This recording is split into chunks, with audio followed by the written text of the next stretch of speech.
right across those rows. Place small children towards the center. All right, thank you very much. We'll see you around. As we say around here, it's Wednesday. Let's go. So welcome aboard, everyone. My name is Ray, and I'm going to be your safari driver, game spotter, and head chef as we go through the Harambe Wildlife Reserve. Two simple requests I have to ask of you. Number one, everyone please remain seated at all times. This does include small children, live children, those who are just children at heart. Secondly, everyone please stay in the trunk as we go through the 800 square mile Harambe Wildlife Reserve. Yes, folks, we're going right in looking for all those animals that are right above your head on those game spotting guides. Prairie forest we've just entered. Here in the forest, the animals can blend in very easily due to their natural markings and colorations. So look closely. How about right over there laying down, there's a small brown animal with a yellow patch on his back. That's a yellow-backed duiker. Also tucked in behind the bamboo up ahead right, there's a brown animal with black and white striped legs. That's an okapi. Now the okapi weren't even discovered by the West until 1901. They're so rarely seen, a lot of people believe them to be zebras when they're the closest living relative to a giraffe. Over on the left side, a beautiful watering hole. Watering holes are great places to find animals, and if we're really lucky, we may catch a glimpse of a black rhino in the area. Unfortunately, hundreds of thousands of black rhinos were hunted and killed by poachers just for their horns. There's only about 5,000 left in the wild today. What I do see right over here on the left side are these beautiful white storks with the yellow bills. These are the yellow-billed storks. And look at that, folks, right up by the ridgeline. There's a rhino. That's up to 3,000 pounds of rhino. You can have a hide up to an inch thick. And that inch-thick hide will protect it from everything out here. Well, everything that is except for humans. Sad to say, even here the animals aren't safe from poaching. Up on the right side are some reddish-brown animals. Those are bongos. Bongos are sometimes so hard to spot in the underbrush, the natives call them the ghost of the forest. How about some birds, folks, on the island on the left? The two thin blackbirds that are sitting on the branch are white-breasted cormorants. The larger white birds on the island on those nets are pink-backed pelicans. And how about all the hippos in the water, folks?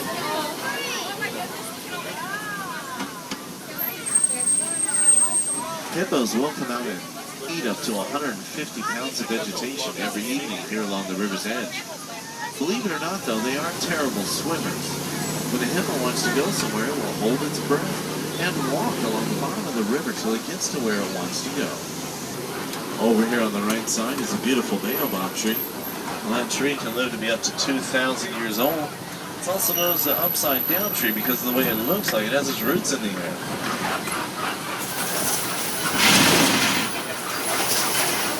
Look at this, folks. This is the African Grasslands, stretching for hundreds of miles in East Africa. It's like a super highway for billions of migrating animals that come through here each and every year. Yes, it's just a small portion of the wild Africa we're trying to protect and preserve here in the Harambe Wildlife Reserve. Well, we're starting to see something already. These big piles of dirt that you're seeing all around, these are termite mounds. Termites build them with just dirt and spit.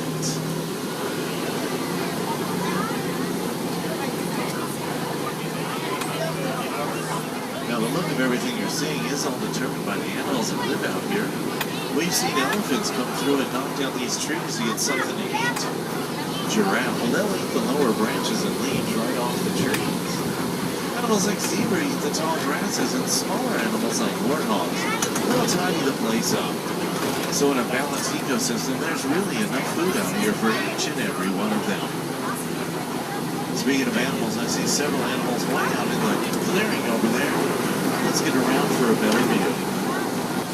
Well, I think I want to start with those gray animals on the far right here.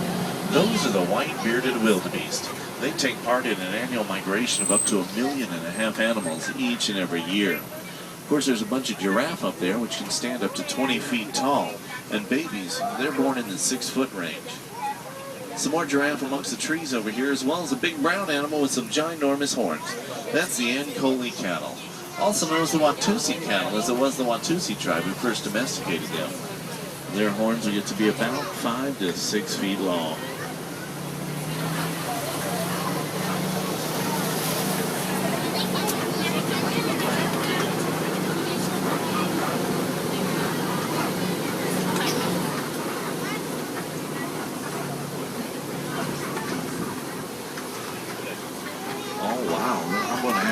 For this, folks, because there's a giraffe laying down. This is very unusual.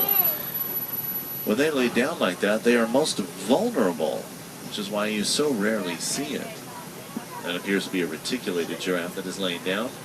They get their name from the Latin reticulata, meaning web, referring to the markings on their body.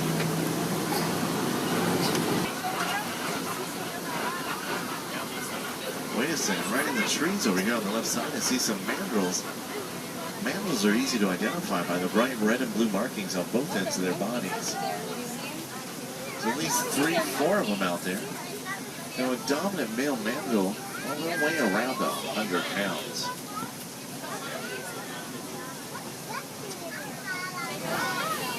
Plus I want to go pole-pole or very slowly across this rickety old bridge.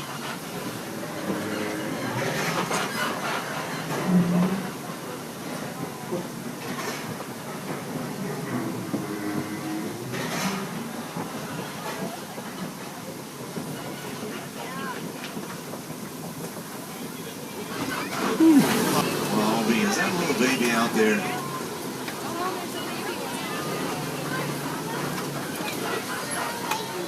You know, a baby elephant would stay with its mother for the first 13 to 15 years of its life. And that's after a 22-month pregnancy. Now in that time, that baby elephant will learn everything it needs to know to survive out here in the wild. A lot of people don't realize that elephants have very sensitive skin, and they can sunburn very easily, which is why you'll often see them throwing dirt or mud up on their backs.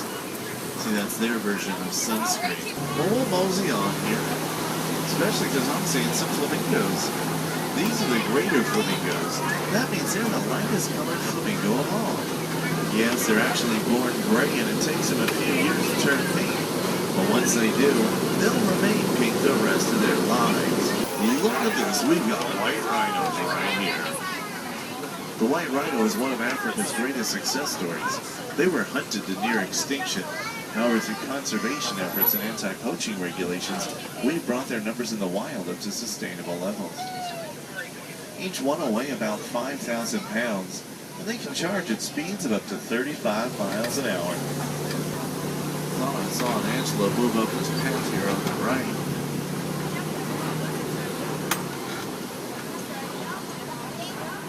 Oh yeah, there's a few up there. Oh, those ones right there that you can clearly see, those are addax. There are believed to be less than 500 of them left in the wild. Of course, I wasn't the only one that spotted those animals, folks. The cheetahs on the left also spotted them, I think.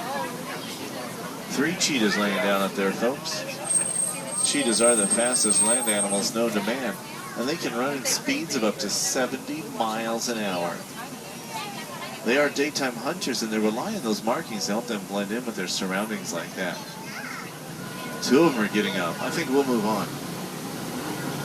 Well, looks like I'm seeing some burrows over here in this muddy embankment. And whenever I see burrows, I think warthogs. They're the largest burrowing animal on the continent. Oh, and sure enough, here's one of its burrow right here at the end of the embankment. And he's so cute and fluffy. Well, I don't know if I'd call him Pumbaa. Pumbaa, of course, means foolish in Swahili, but I know where you're coming from. Those are ostrich eggs, my friend. Each egg weighs about 3 pounds. And there's an ostrich right there. Ostrich are the world's fastest and largest birds on land. They do have wings, they just can't fly. Well, it looks like nature's doing what it does best and taking back its own. Not sure what animals might move into this neck of the woods, but whatever does, I'm sure it's going to thrive out here.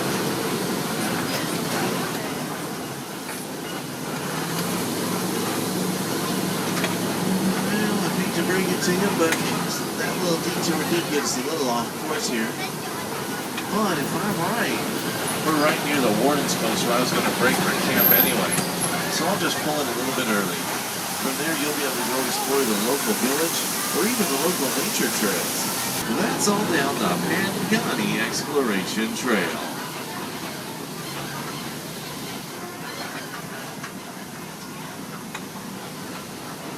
Well, it looks like we've got our clearance into the dock, so we're going to pull right on in here. As we do, one last bit of Swahili for you. That'll be Kwaheri, and that means go well.